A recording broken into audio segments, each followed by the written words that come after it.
Hello बच्चों, हमारा आज का जो टॉपिक है वो है three phase full wave bridge rectifier. Okay, ये जो हमारा प्रोजेक्ट है आज का, जो भी हमारा टॉपिक है, three phase full wave rectifier. मैं थोड़ा सा आपको याद दिला दूं कि हम हाफ वेव रेक्टिफायर, इसमें एक डायोड लगता है, और दूसरा था फुल वेव रेक्टिफायर, इसमें दो डायोड लगते हैं। ये हमारा थ्री फेज वेव रेक्टिफायर है। ठीक है, इसमें हमारे 6 डायोड लगते हैं, एक फेज पे 2 डायोड लगते हैं। ठीक है, ये हमारा थ्री फेज है। यहाँ पे एक ट्रांसफार्मर होता है, मैंने बनाया नहीं है, लेकिन जो उस पे स्टेप डाउन ट्रांसफार्मर होता है, क्योंकि इस तरह के रेक्टिफायर के लिए हमें करीब 45 वोल्टेज चाहिए।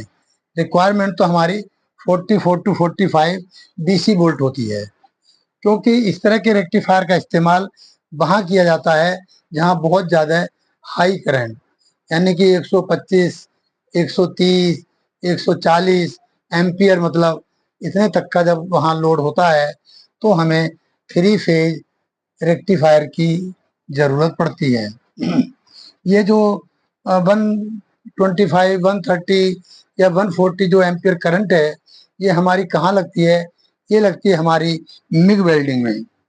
ठीक है, ये कहाँ लगती है? हमारी मिग वेल्डिंग के अंदर ये हमारी रिक्वायरमेंट होती है इस तरह के डायोड की, क्योंकि एसी से जब हम वेल्डिंग करते हैं तो वो वेल्डिंग स्मूथ नहीं होती, मतलब बिल्कुल एकदम, क्या बोलते हैं शुद्ध देसी भाषा में, इकसार, मतलब नो उबड़ खाबड़, ना अप डाउन, बिल्कुल स्ट्रेट वेल्डिंग, बहुत बढ़िया वेल्डिंग आती है, स्मूथ वेल्डिंग बोलते हैं उसे।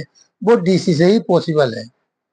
तो इसलिए मैं थोड़ा सा, हम पीछे जाएं अगर, तो अब तक जब रेक्टिफायर नहीं थे, रेक्टिफायर से पहले क्या होता था, आप लोगों ने, अगर जिन लोगों ने इंजीनियरिंग की हुई है उन्हें पता होगा, पहले होते थे AC DC motor generator set.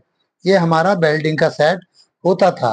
जहां बहुत ज्यादा मास प्रोडक्शन होता है उस इंडस्ट्रीज में इस तरह के जो है AC DC motor generator set का इस्तेमाल करते थे। ठीक है, इससे हमें परमानेंट डीसी मिलती थी। तो लेकिन अब ये डायोड इलेक्ट्रॉनिक्स का बोलबाला है, तो आजकल जो मशीनें आ रही हैं वेल्डिंग की, हाई करंट में, जो बहुत ज्यादा लोड 24 आवर रनिंग के लिए भी, तो वहां पे हम क्या करते हैं, थ्री फेज ये रेक्टिफायर का इस्तेमाल हम करते हैं वहां पे, क्योंकि इनकी करंट बहुत हाई होती है और ये ज्यादा देर तक रन कर सकते हैं विदाउट एनी ट्रेबल।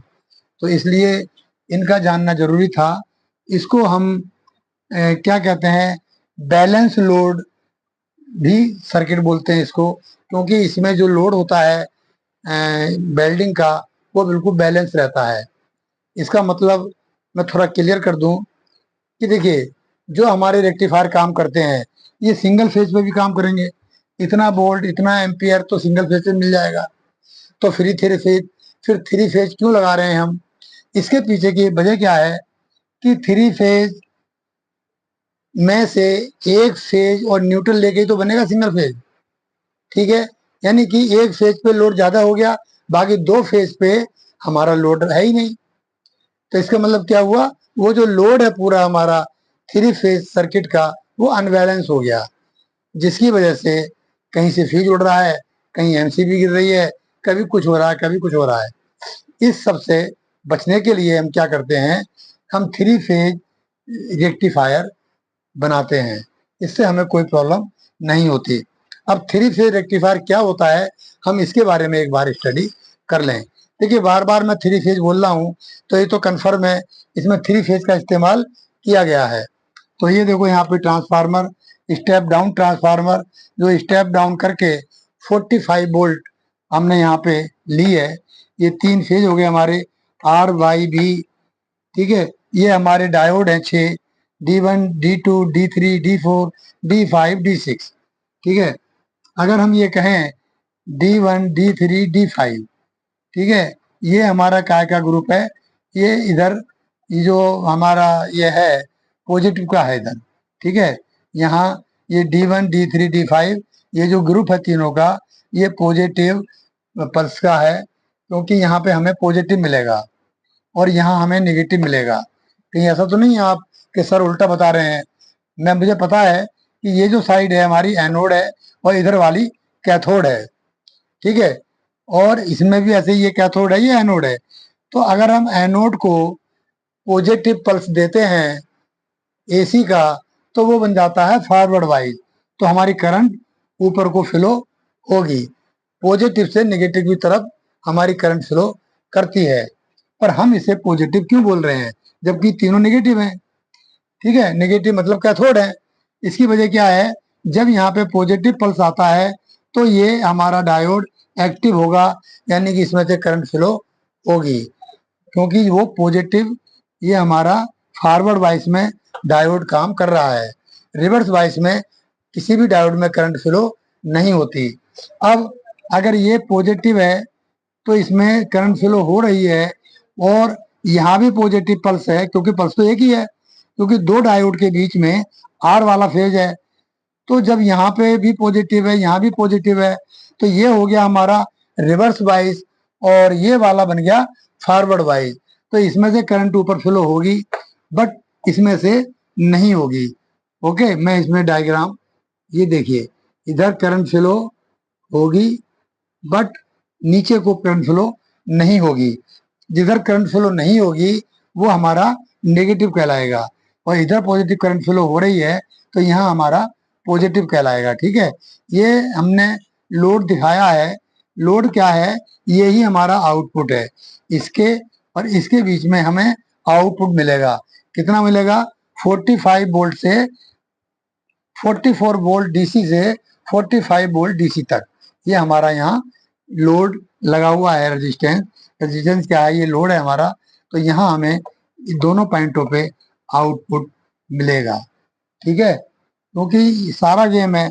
अगर हम देखिए, सॉरी, एक फेज को मैं और ले लेता हूँ। ये मेरा वाई फेज है। अब मान लीजिए इसमें मैंने पॉजिटिव पल्स था, अब मैं यहाँ नेगेटिव पल्स मान लीजिए आ गया, क्योंकि मैं, आपको पता है कि एक सेकंड में 50 टाइम इसकी जो पोलरिटी है वो चेंज होती रहती है, कभी प्लस कभी माइनस, कभी प्लस कभी माइनस, ठीक है। तो मान लीजिए एक ऐसा क्षण जबकि यहाँ पे नेगेटिव पल्स आ गया, तो क्या होगा, ये वाला तो फॉरवर्ड वाइस में हो गया, बट ये वाला रिवर्स वाइस में हो गया। तो ऊपर करंट फ्लो नहीं होगी, इसमें करंट फ्लो होगी, ठीक है। तो इसमें करंट फ्लो होगी, तो करंट फ्लो हो गया, क्या इसका मतलब क्या हुआ, इधर नेगेटिव आएगा, क्योंकि नेगेटिव है, फॉरवर्ड है, तो नेगेटिव तो आएगा इधर, पॉजिटिव तो आएगा नहीं। तो पॉजिटिव हमारा ऊपर हो गया, नेगेटिव हमारा नीचे हो गया। इसी तरीके से बिल्कुल यही चीज हमारे तीनों फेज पे लागू होती है, ठीक है। D2 D4 D6 ये हमारे जो ग्रुप है, ये हमारा नेगेटिव डायोड का ग्रुप हो गया। इधर जो भी आएगा हमारा नेगेटिव आएगा, और ऊपर हमारा पॉजिटिव टर्मिनल बनेगा, इधर नेगेटिव बनेगा, ठीक है। तो ये हमारा था three phase full wave rectifier. ये भी फुल वेव रेक्टिफायर है, ऐसा नहीं है कि ये हाफ वेव या कुछ कमी रह गई है, ठीक है। बस इसकी ज्यादा अगर हम चाहें तो यहाँ भी कैपेसिटर लगा करके, जो हमने बताया था डी रेक्टिफायर में, अगर हम कैपेसिटर लगा दें तो हमारी जो डीसी वोल्ट है वो और ज्यादा स्मूथ हो सकती है, ठीक है। वो एक बात की बात है। फिलहाल हमारा टॉपिक था कि three phase full wave rectifier, ये हमारा कंप्लीट हो चुका है। नेक्स्ट में हम मिलेंगे सिक्स फेज रेक्टिफायर में, ठीक है। ये थ्री फेज था, सिक्स फेज था। सिक्स फेज से क्या होगा, वो और पावरफुल बनेगा, और ज्यादा करंट ले सकता है, और उसकी लॉन्ग लाइफ हो सकती है, कंटिन्यू रन कर सकता है वो इससे भी ज्यादा घंटे तक, ठीक है। तो थ्री फेज रेक्टिफायर पे हम नेक्स्ट वीडियो बनाते हैं। तब तक के लिए नमस्कार।